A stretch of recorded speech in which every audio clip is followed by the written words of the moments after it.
Muy buenas noches, amigas y amigos todos que ven este programa, todos los sábados conversando con Luis Hermes. Muchísimas gracias por permitirme ingresar a sus hogares y mantener este diálogo permanente con ustedes. La semana pasada analizábamos lo que podía suceder el domingo 17 de junio, en el momento en que, después de que se cerraran los comicios presidenciales, la registraduría empezara a emitir sus boletines y decirle a los colombianos, uno a uno de estos boletines, cómo se iban dando los escrutinios. Y en ese marco, cuando ya se llegó aproximadamente al 20% del número de mesas escrutadas, ya los colombianos presentíamos cómo iban a quedar las elecciones y cuál era el pulso que se estaba dando entre Iván Duque, representante ya no solamente de Centro Democrático, sino de una alianza de partidos, y del candidato de la Colombia Humana, Gustavo Petro, quien alcanzó la no despreciable cifra de 8 millones de votos o de colombianos y colombianas que lo apoyaron. Pero Iván Duque, que repito, cuando ya íbamos en el 20%, se presentía que ya estaba como presidente electo, alcanzó la cifra de los 10.334.000 votos aproximadamente. Es pues, después de las 6:30 de la tarde, 5:45 más o menos, en que todos los colombianos teníamos ese registro y sabíamos que el pueblo había dado su veredicto y había elegido por la mayoría más grande que presidente alguno haya llegado en la historia del país al solio de Bolívar. Pero también registrábamos que por primera vez en la historia una izquierda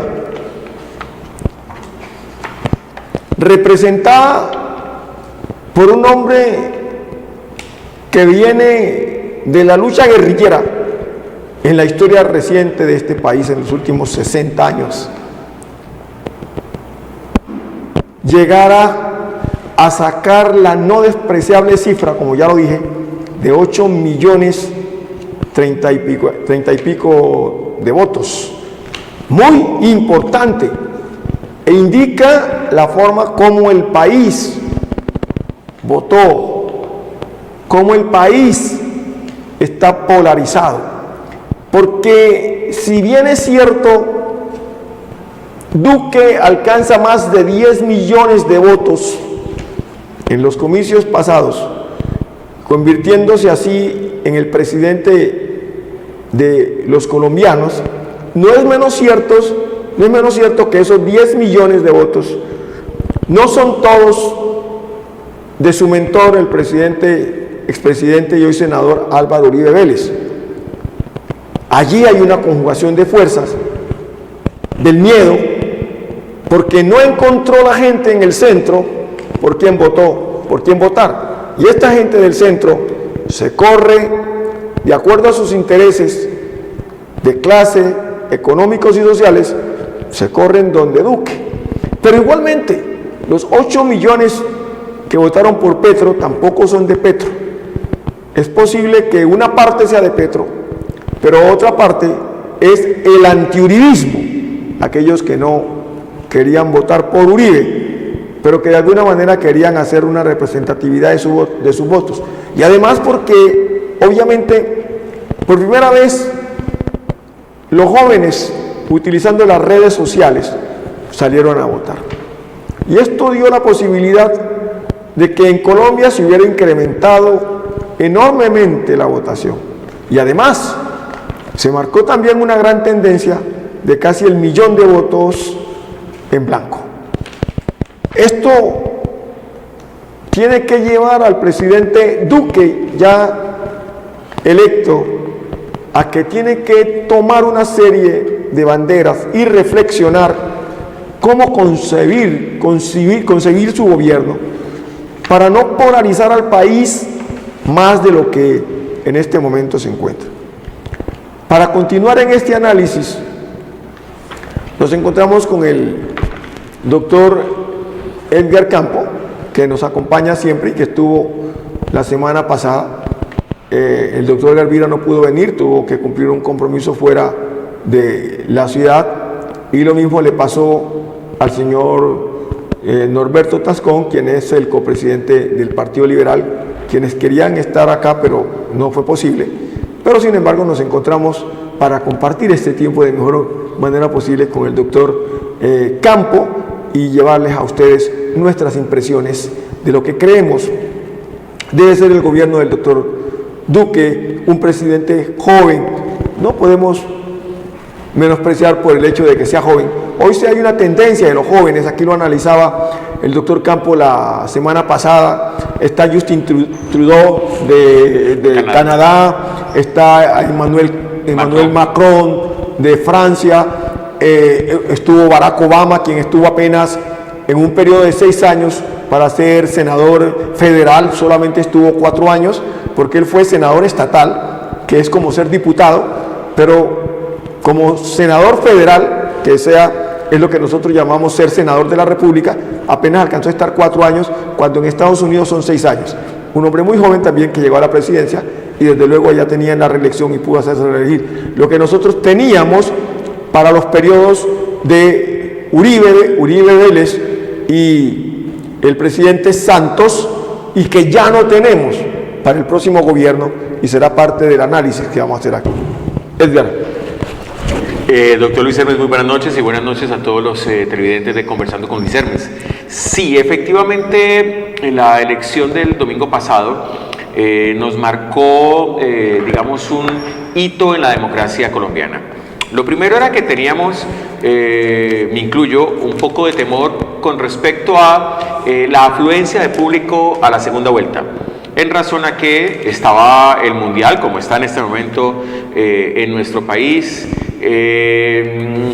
Ha habido históricamente una abstención en el país que se ha venido derrotando en las últimas elecciones, no presidenciales, sino en las últimas elecciones en las que nos hemos presentado. Eso es muestra, obviamente, de un proceso de paz que se ha firmado con las guerrillas. Y de madurez también, madurez, sí, política. Perfecto. Pero no pensábamos que se iba por lo menos a igualar el porcentaje de votación de la primera vuelta. Pero yo le dije a ustedes, recuerda que yo sí dije, ustedes decían que tal vez no, pero yo dije, vamos a estar sobre los 20 millones más o menos. Sí, fueron 19 millones. 19 millones y algo, sí. Ahora, estoy completamente de acuerdo con usted, doctor Luis Hermes, que las votaciones que recibe cada uno de los candidatos, en el caso del señor presidente electo, Iván Duque, de 10.370.000 votos, y el de Gustavo Petro de 8.034.000 votos, estoy de acuerdo que no son todos votos de ellos. ¿Por qué? Porque en la primera vuelta el señor presidente electo tuvo una votación de 7.567.000 votos. A hoy, con esos 10.373.000, nos daría que tuvo un incremento de 2.800.000 votos. Y de verdad que yo no creo que esos 2.800.000 votos sean de él, ni sean del Centro Democrático, ni del presidente Uribe, etc. Igual en el caso de Gustavo Petro, que tuvo una votación de 4.850.000 votos, y ahora tiene 8.034.000, pues esos 3 millones y tanto votos tampoco son de él. Hay muchos fenómenos que habría que analizar dentro de la política.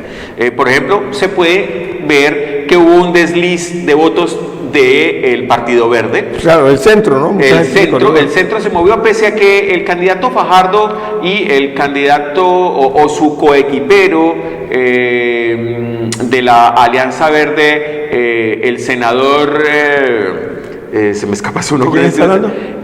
Estaba Claudia López y el senador Robledo. El senador Robledo y Fajardo manifestaron que iban a votar en blanco y dejaron a la gente en la opción válida de votar, mientras que Claudia López digamos, deslizó hacia las toldas petristas.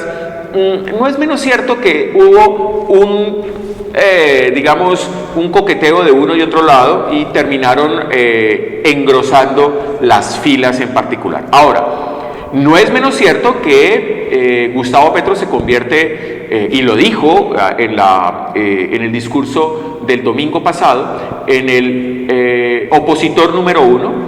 La oposición es importante en todos los gobiernos. Pero por supuesto, en Colombia no habíamos, en la Constitución de 1991, cuando están los mecanismos de participación ciudadana, en el artículo 103, en el 112, habla del estatuto de la oposición. Correcto. Y no se había puesto en funcionamiento, ni se había reglamentado a través de una ley el estatuto de oposición. Se reglamenta el estatuto de oposición que permite que quien haga la oposición o quien se presente a la presidencia de la República y no gane las elecciones, se convierte en la oposición y tiene un asiento.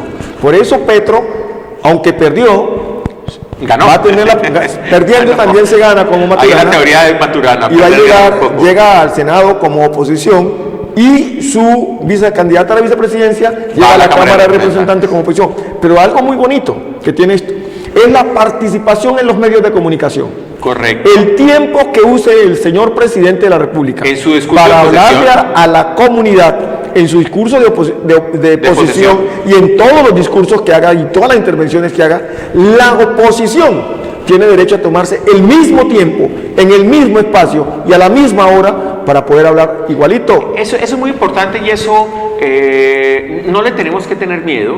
Antes, por el contrario, eso va a ser bueno para nuestra democracia. Eso es un síntoma de madurez. Miremos lo que ha pasado en España. En España, por ejemplo, estaba el gobierno de los populares, del PP, de Mariano Rajoy, hacen una moción de censura, que sería el equivalente pues nuestro, una moción de censura en el Congreso español, y gana una coalición bien particular allí, pero gana nombrándose como nuevo jefe de gobierno a quien era, digamos, el principal opositor, que es el señor Sánchez. Pues él es el nuevo presidente del gobierno español. Eso es importante. La oposición es necesaria.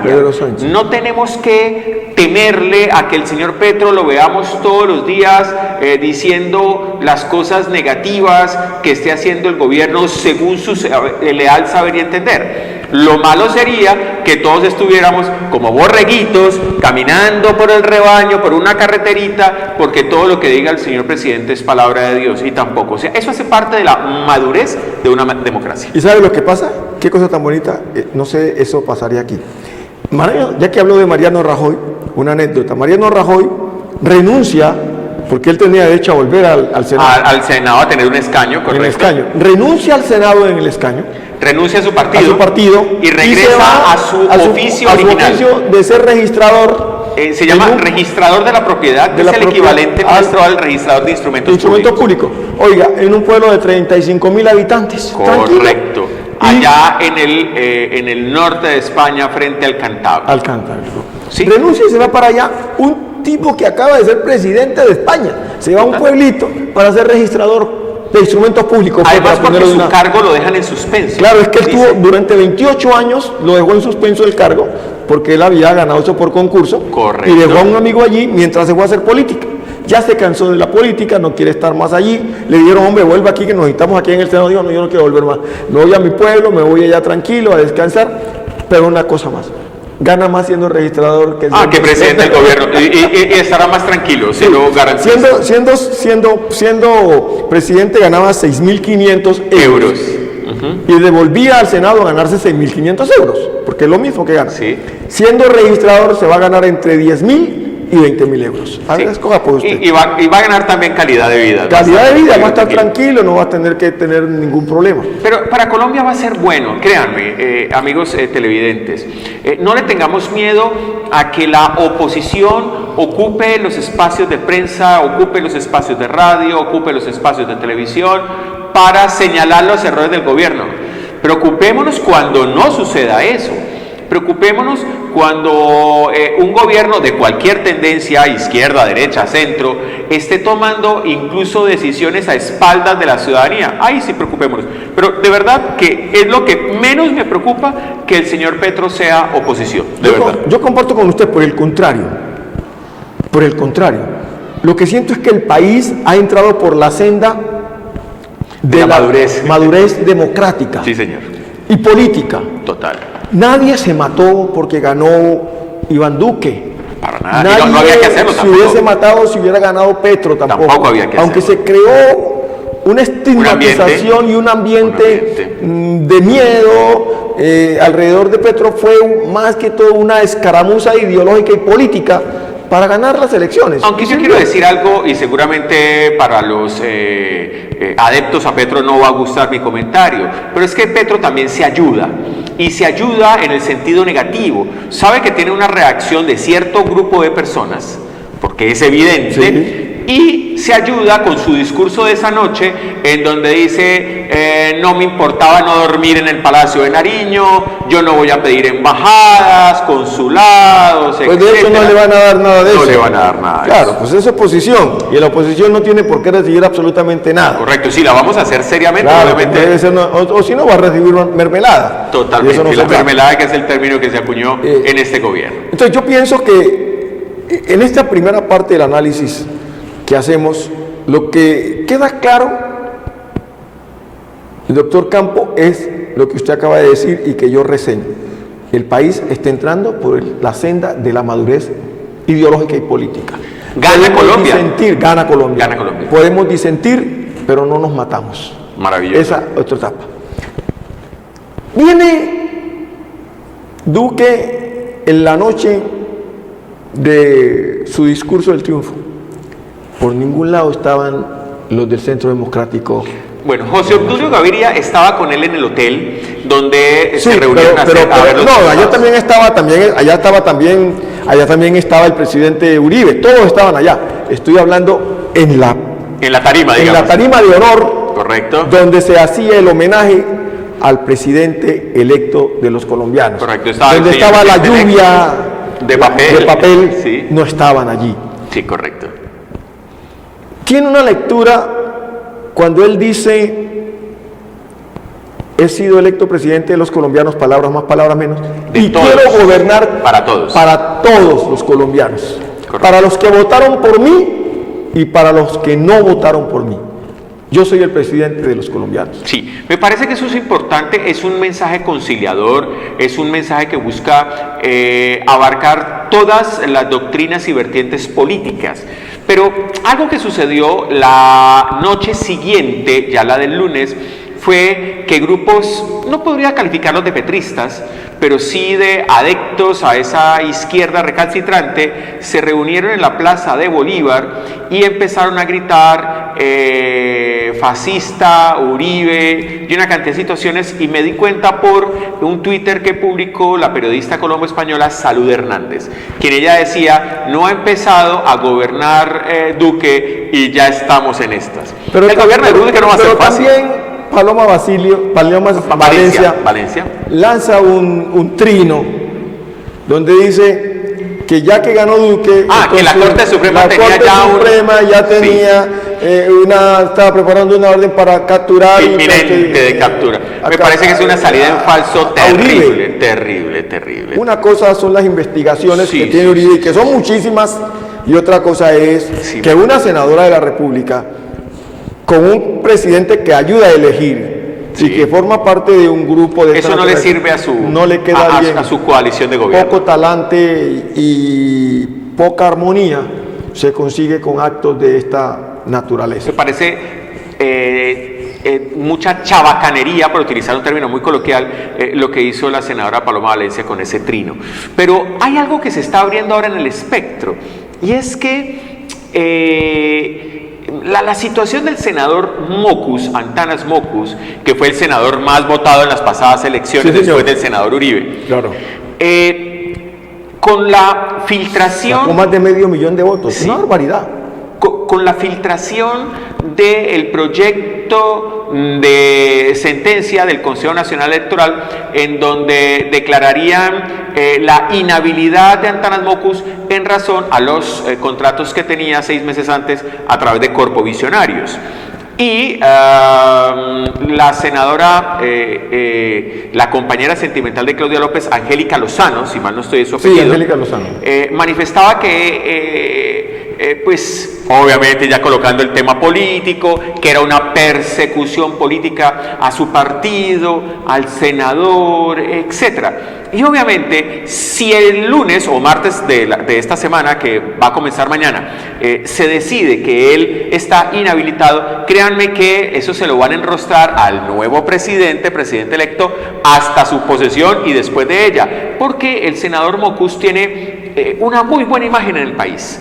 Y a mí me parece, lo digo y respondo por lo que digo respetuosamente, que el senador fue utilizado. Es una mente brillante, fue rector de la Universidad Nacional, todos conocimos su alcaldía en la ciudad de Bogotá, el manejo pedagógico, él es un filósofo, etcétera, pero su enfermedad no es una enfermedad de poca monta, que lo ha venido deteriorando día a día. Y esa situación de esa enfermedad lo vimos en las últimas intervenciones. Sí. No, y en la cuestión de la presentación de las tablas. De las tablas de la ley, de los mandamientos, aquellos en frente del atrio de la iglesia del voto nacional en Bogotá, pues nos muestra que literalmente, si han acusado a el presidente Duque de ser el títere de Uribe, pues el señor Antanas Mockus termina siendo el títere de una gran cantidad de personas que están a su lado y que utilizan esa buena imagen que él creó ante todos los colombianos. De verdad, a mí me apena muchísimo la situación que está pasando con el profesor Antanas Mockus,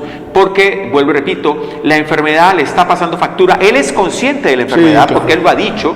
O sea, es un hombre tan maduro, tan honesto, tan capaz, que él mismo lo ha manifestado. Pero se nota que hay unas personas que detrás le están transmitiendo el mensaje. Sí, pero yo pienso que también allí sí hay ligereza política de Claudia López en esto, porque la Corte, las Cortes en general, lo que han demostrado también es una madurez jurídica en Colombia. ¿Qué es lo que necesitamos? Tanto es así, obviamente, que se está depurando, se ha depurado con los magistrados corruptos. Y ojalá que se siga depurando. Y ojalá se siga depurando, porque es que antes esto no nos dábamos cuenta de lo que pasaba. Hoy la gente se escandaliza porque X, Y o Z persona va a la cárcel, o porque le sacan todo un combo de lo que tiene guardado, escondido, de los daños y daño que le ha producido al país.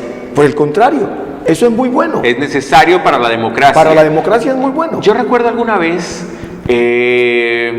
cuando estaba estudiando en Toledo, en España, escuchar el discurso de Su Majestad el Rey, en ese momento, hoy el Rey emérito, el Rey Don Juan Carlos I, que en su discurso del 31 de diciembre dijo una frase que fue muy importante para los españoles: nadie puede estar por encima de la ley.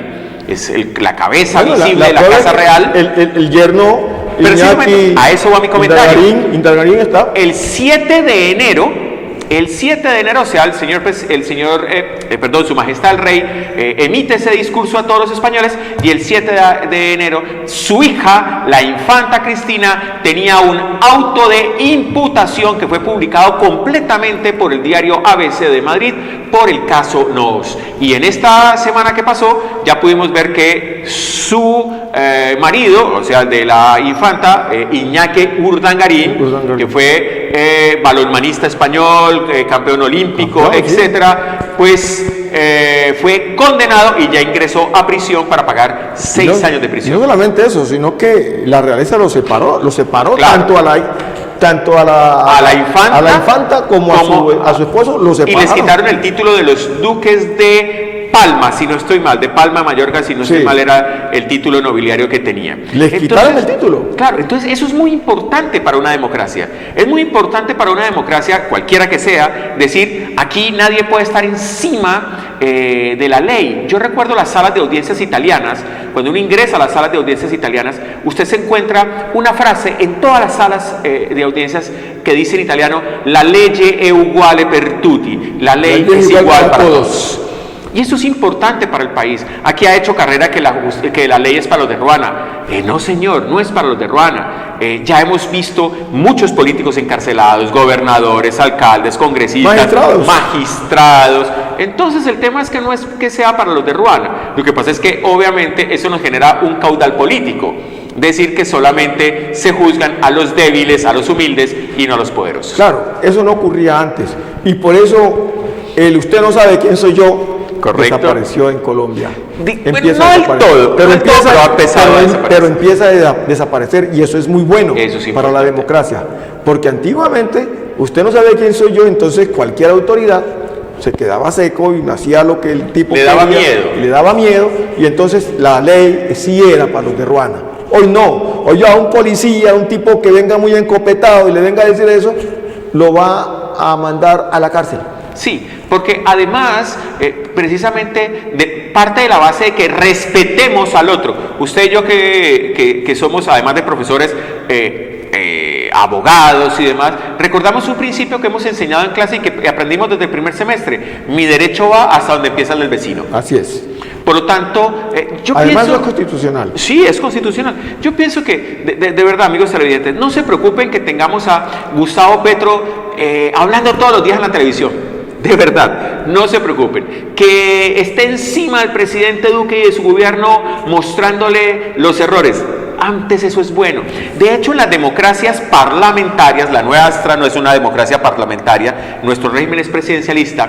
Por ejemplo, en Inglaterra hay un gabinete de oposición. Entonces está el partido opositor y si por ejemplo hay ministro de trabajo, hay un ministro y hay un ministro de la oposición de trabajo que se encarga de hacer el análisis correcto para la oposición. Si hay un ministro de defensa en el gobierno, la oposición tiene un político encargado de la cartera de defensa que estará haciendo el análisis. Créanme, de verdad que esto es bueno para el país y a mí me encanta que esto suceda porque pese a todos los malos comentarios que hacemos de Colombia, nuestro país va bien. De verdad que va bien.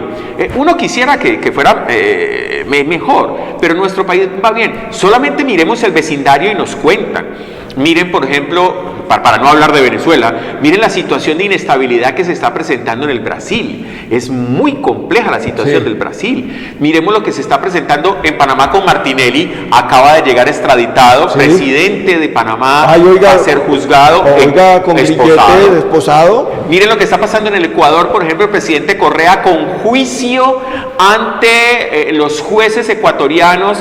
No está detenido, pero le han solicitado que se presente creo que cada 15 días, aunque él tiene su residencia en Bélgica. Tiene Entonces, que perfecto. Miren lo que está sucediendo en Nicaragua.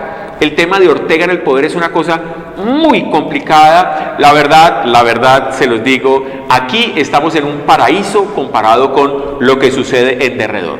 Y otra situación, acabamos de ganar los Juegos Suramericanos.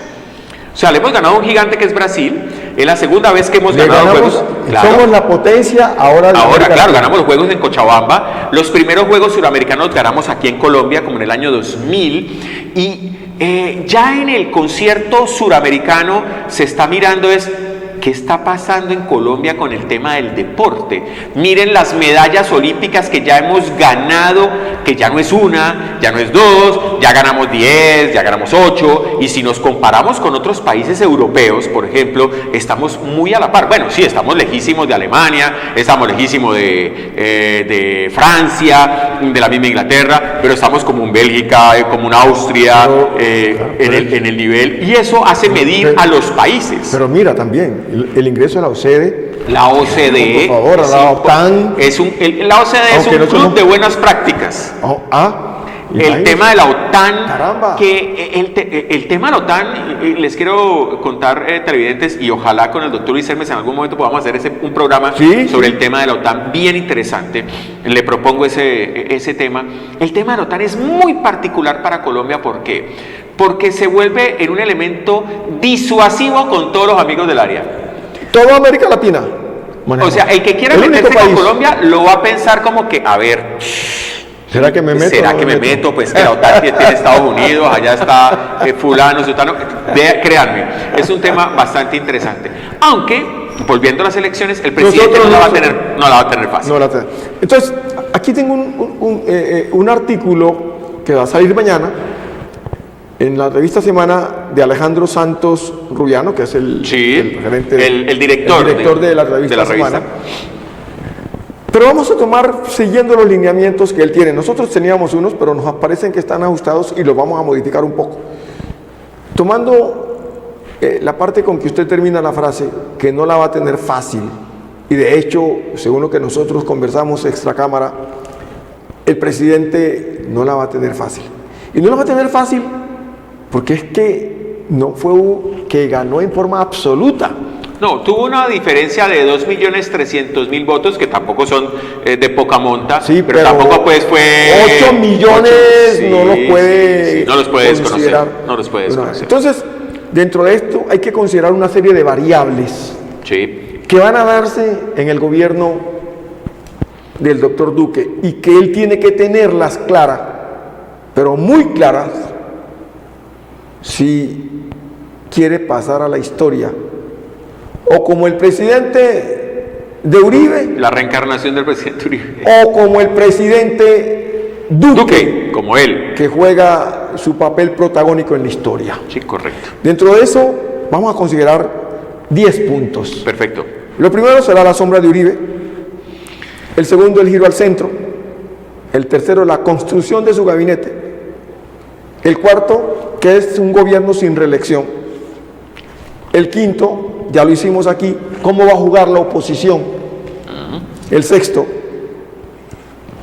cuál va a ser el futuro de la paz con lo que él dijo durante si se van a hacer trizas o no los acuerdos de candidato y lo que luego, girando hacia el centro, dijo cuando aspiraba a ganarse la votación porque él no iba a hacer triza los acuerdos.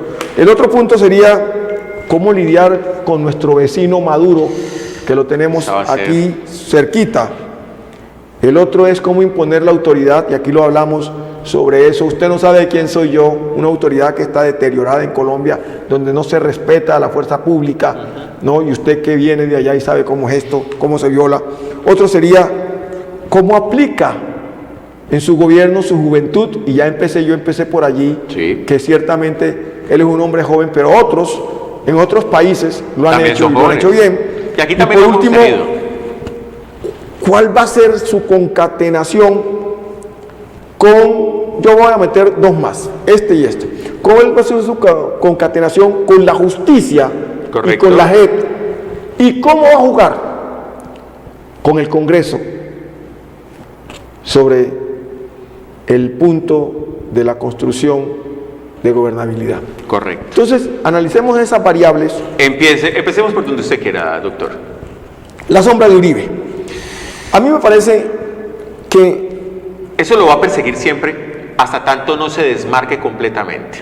Si él se desmarca completamente, puede pasar como el traidor, y sería bien duro que pudiera gobernar, porque le pasaría lo mismo que le pasó con Santos, a Juan Manuel Santos. Pero desmarcarse completamente no significa, televidentes, que traicione al presidente Uribe. Significa que tenga independencia.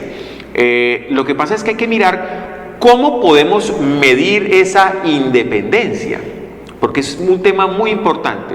Yo pensaría que gran parte de ese aspecto pasa por el mismo presidente Uribe. ¿En qué? Que el presidente Uribe esté en su posición de senador, trabaje como senador y opine poco del gobierno y no le mande trinos diciendo que estuvo mal o que tuvo que hacer esto, etcétera. O sea, que entre más difícil, bajo perfil tenga el presidente Uribe, más le ayuda al presidente Duque. Lo ideal es que lo deje jugar su jugado. Ella fue presidente. Una cosa, y 8 años. Sí. Una cosa es que lo aconseje, que le contribuya. Y otra cosa es que cogobierne. Que cogobierne, lo dirija, y utilizando un autoritarismo en un momento dado, le ordene qué debe hacer el presidente.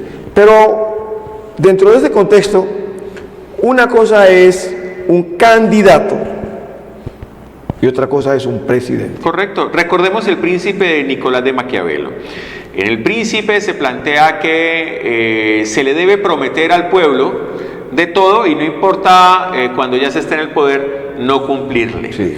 Por eso los candidatos nos prometen muchas cosas y muchas de esas no se pueden cumplir. Ayer leía algo que me pareció bastante particular, un comentario de la revista Semana que sale en la internet, donde decía: Santos incumple promesa con la tercera edad. Realmente no fue Santos el que incumplió. Santos cumplió, tramitó la ley se aprobó en el Congreso, la firmó, la Corte Constitucional se la declaró inexequible. Eso no es problema de Santos. Pero Santos sí, porque Santos la devolvió y no la sancionó, tuvo que volver. Por eso, pero la sanciona. Espérese, pero porque la Constitución dice que cuando el presidente la objeta, sí, o por inconstitucional o por inconveniente, y él la objetó por inconveniencia, debe volver nuevamente al Congreso a hacer un trámite y bueno, si es aprobada después de haber sido devuelta, el presidente está obligado a firmarla. Si no lo hace, lo será el presidente del Senado, que nunca ha pasado. Entonces, pero digamos, firmó, cumplió en ese sentido, y ya la Corte Constitucional eso sí, otra ya cosa. le declara la inexequibilidad. Entonces, vuelvo, repito, ese titular para mí no estoy de acuerdo en ese sentido. Así yo no tenga el mejor concepto hoy en día del presidente Santos. Entonces, hay que entender que por más de que el presidente haya prometido ciertas situaciones, precisamente el sistema de pesos y contrapesos, el sistema de la separación de poderes, el ejecutivo, el legislativo, la rama judicial, implica que el presidente puede tener muy buenas intenciones, pero quizás una corte establezca que tal ley que ha sido firmada no es constitucional y se va al traste con una promesa de campaña. Entonces, eso es importante que lo tengamos en cuenta. Entonces, metámonos de una vez con la justicia.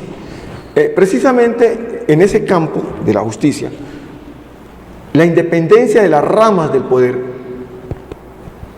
tiene que mantenerse. Y una de las situaciones que ha obligado a estas reuniones que el presidente, la de esta semana en la electo, Procuraduría, ha hecho, sí, con el fiscal, con el procurador, con el contralor y con todos los presidentes de las cortes, de las altas cortes, que hubo, sí, es justamente para poder indicar que hay que lograr una sana convivencia entre, sí, las ramas del poder, que se articulan y se coadyuvan, se ayudan una a la otra, respetando sus independencias, y que reconoce que no va a ser lo que se estaba pensando, crear una sola corte, aunque si uno revisa bien, aquí nos hace falta una corte de cierre. Totalmente. Porque a cada rato hay lo que se llama choque de trenes. Hasta en las mismas salas de la Corte Suprema de Justicia se están generando choque de trenes. Sí. A veces la sala civil, de casación civil,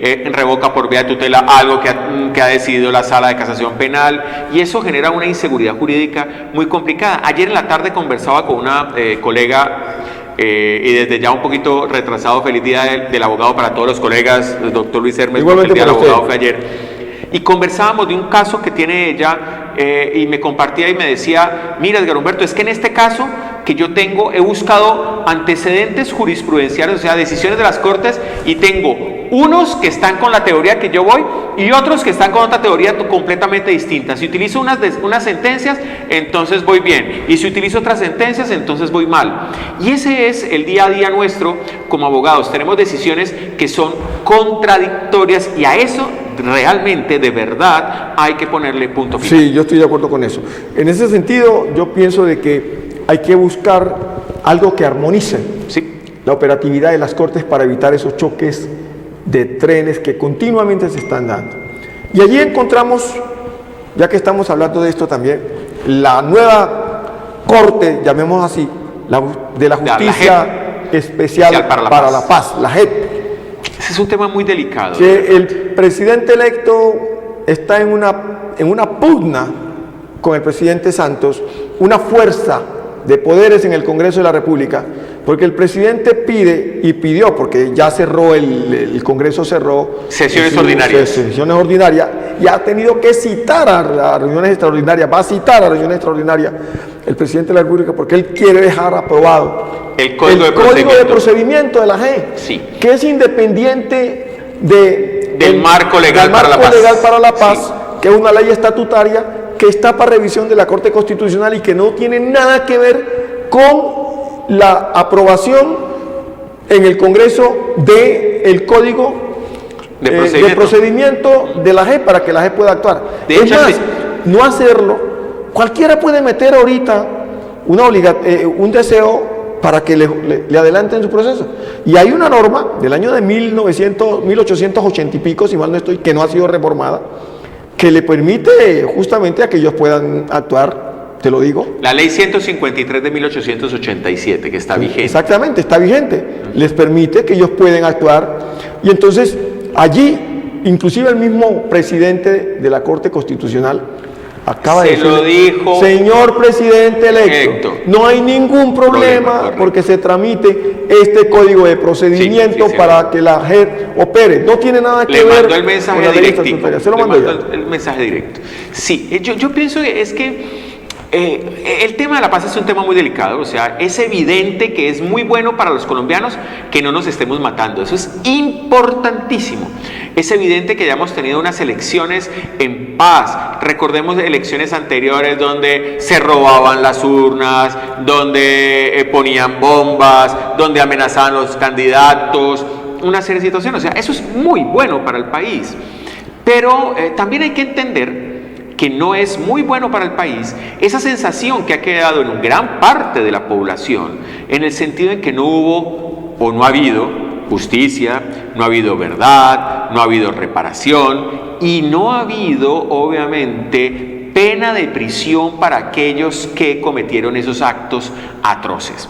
Y gran parte de la población, ahí podemos decir que Colombia está polarizado. Porque ahí no solamente están los guerrilleros, también está la sociedad civil y los militares. Hay más de 2.000 y pico de militares detenidos por el tema de falsos positivos. Y hay una gran cantidad de empresarios que también están en la mira, que quisieran resolver su problema. El tema es que para una parte de la sociedad, las guerrillas le hicieron tal daño al país, pero aquí les estamos haciendo es como a los niños, pao pao, no lo vuelva a hacer, y sienten que ha existido una burla. Y es por eso que hay opiniones muy de extrema derecha, como la del exministro Londoño, que dice que cuando él era precandidato, lo recuerda, que él rompería los acuerdos de La Habana y demás. Pero de ahí se cogió Duque a decirles que los iba a hacer trizas. Pero, no creo que el señor presidente no lo va a hacer. No lo va a hacer. Una cosa la comunidad internacional se le vendría encima. Además, por una cosa. Y además tiene que empezar a obrar como estadista. Pero además, si no empieza a operar la JEP y eso se convierte en un caldo, puede darse el caso de que sea la justicia internacional. Claro, la Corte Penal Internacional. La Corte Penal Internacional quien empiece a obrar. Y yo le cuento, allí va a ser durísimo para muchos militares, va a ser durísimo para muchos miembros de la sociedad civil ricos que están en la mira y que se reconoce que apoyaron económicamente a las guerrillas, a los paramilitares. Entonces esto tiene que resolverse para el bien de Colombia, para doblar la página. Pero porque hay por que primera vez bien. En la historia, mire bien. Hay que doblarla bien, doctor. Sí, claro, yo estoy de acuerdo con usted. Hay que doblarla bien. Lo que pasa es que en una justicia transicional nunca se dobla bien la página. Y le voy a contar por qué. Siempre va a quedar pero le voy a decir el saborcito. Y le voy a contar por qué. A nosotros nos mataron, a mí me mataron un cuñado, un hermano de mi mujer. Y mi mujer y la familia estuvimos durante mucho tiempo casi enloquecidos, porque mi mujer se estaba enloqueciendo. Claro. Mi mujer veía a su hermano en todas partes y no podía dormir, estaba durmiendo y se le despertaba y ve, Luis Hermes, levántate que aquí Juan ya está llegando. Es mi mujer, ¿sí me entiende? Sí. Como resultado de eso. Y sentíamos rabia, yo sentía mucha rabia con todo esto, pero hasta que no bajó nuestra rabia, la de la familia, nosotros no tuvimos paz. Hoy nos sentimos muy tranquilos. Más tranquilos. No quiere decir que estemos contentos con lo que pasó, porque ese hogar, Juan dejó 4 hijos pequeños, ese hogar se deterioró completamente, se acabó. Esos muchachos no pudieron llegar a ninguna parte y económicamente estaban bien. Todo porque lo estuvieron extorsionando durante mucho tiempo, hasta que dijo, no voy a seguir pagando más de mi poca fortuna que tengo para atender mi familia. Y por eso Murió. lo mataron, lo llevaron al monte, lo llevaron y lo mataron. ¿Ah? Y luego pues nos dijeron, porque ni siquiera sabíamos dónde estaba, cómo lo habían hecho, todo pues, que es tan cruel ver cómo narraban los tipos, cómo habían hecho con Juan. Entonces, no hay colombiano que no lleve un dolor en el alma, prácticamente. Sí, estamos pensando exactamente lo mismo. Yo creo que la gran mayoría de las familias colombianas, de una u otra manera, hemos estado tocados, si no de frente, tangencialmente, por la violencia de los años 50, entre liberales y conservadores, sí, claro. Luego las guerrillas. Eso es cierto, pero doblar la página tiene que hacerse de la manera menos mala. Recordemos, por ejemplo, las leyes de punto final de la Argentina, donde estaban amnistiando a todos sus generales, la guerra a las Malvinas y demás, firmada por el presidente Menem, y esas leyes la misma Corte Suprema Argentina las revocó. Sí, pero es que eso sí fue muy mal. Eso sí fue muy mal hecho, porque es que ellos dijeron ley de punto final, sí, y no hicieron absolutamente nada. Ley de punto final es que todo el mundo quedó tranquilo, pero no hubo nada, ninguna cosa. Eso se llamó ley de punto final, y así no se puede hacer. Hombre, yo estoy de acuerdo también. Hay que hacer algunas revisiones. Sí. Sí, hay que hacerlas. Pero no hay que volver trizas el acuerdo. Eso no. Y hay unos puntos que son fundamentales sobre el acuerdo, que tienen que ser la cabeza, la columna vertebral sobre lo que tiene que tramitar todo esto, de que doblemos la página. Mire, por primera vez en más de 50 años de historia reciente de este país, tenemos unas elecciones en paz.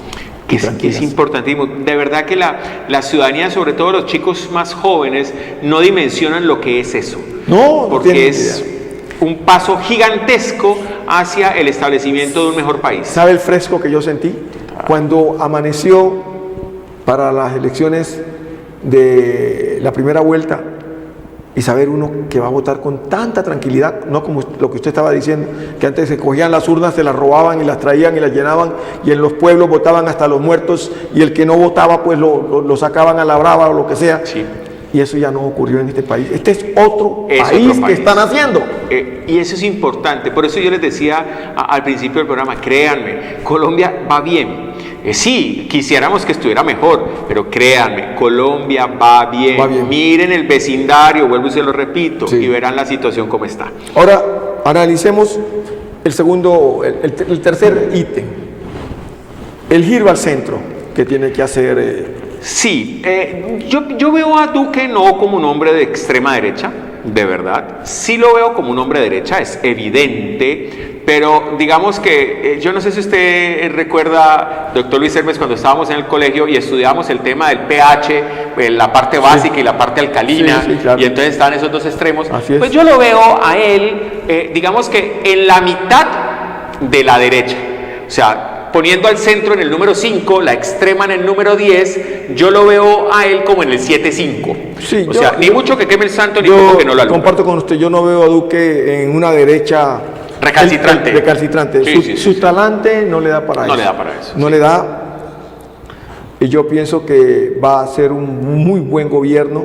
Oye, me están llamando del DT que ya se nos acabó el tiempo, hombre, y bueno, no alcanzamos. Pues nos quedaron como 6 más. Nos quedaron 7 más, tenemos que hacerlo en otro programa. En otro programa. Porque correcto, los televidentes nos están pidiendo y que tenemos que hacer un análisis completo de lo. Yo creo que en la próxima semana, yo no sé si tú puedas, pero yo puedo. Yo creo que sí, no sé podría la próxima semana, pero ya dentro de 2 semanas tú sabes que ya tengo que viajar. Sí, por nuevamente. Eso sería bueno que lo hiciéramos para que termináramos, porque me da pena con los televidentes que le voy a quedar debiendo como 7 variables de lo que la gente espera que le digamos en este programa qué va a hacer el gobierno de Duque y cómo va a ser. Yo sé que la gente me encuentra en la calle y muchas veces me llama para decirme, hombre, muy bueno el análisis, doctor Luis Hermes, siga por ese camino. Y eso es lo que hacemos. Traemos personas como el doctor Edgar Campo que dedican tiempo a estudiar para poder traerle a usted el resumen de la sabiduría que alberga en su formación y que le sirve a ustedes de allá para poder tomar nota y saber para dónde vamos. Muchos estaban muy preocupados y me llamaron para decirme, y yo les hablé que el programa era continuando sobre lo que nosotros creemos de Duque. Estoy seguro que muchos van a estar más tranquilos hoy que ayer. Ojalá. Doctor. Ojalá. Muchas gracias a los televidentes, y de verdad piensen que el país va bien. Igual, hubiese sido el presidente Duque o el presidente, el señor Petro, hay que desearle que le vaya bien. En la medida que le va bien, pues nos va bien a todos los colombianos. Sí, mire, nosotros nos quedamos allí. Yo quiero pedirle al doctor que por favor me acompañe la próxima semana para que terminemos este trabajo que venimos haciendo. Me voy muy contento con ustedes, pero nos pusimos a ampliarnos como debemos y en ocasiones nos emocionamos demasiado y se nos va el tiempo, pues como no fue.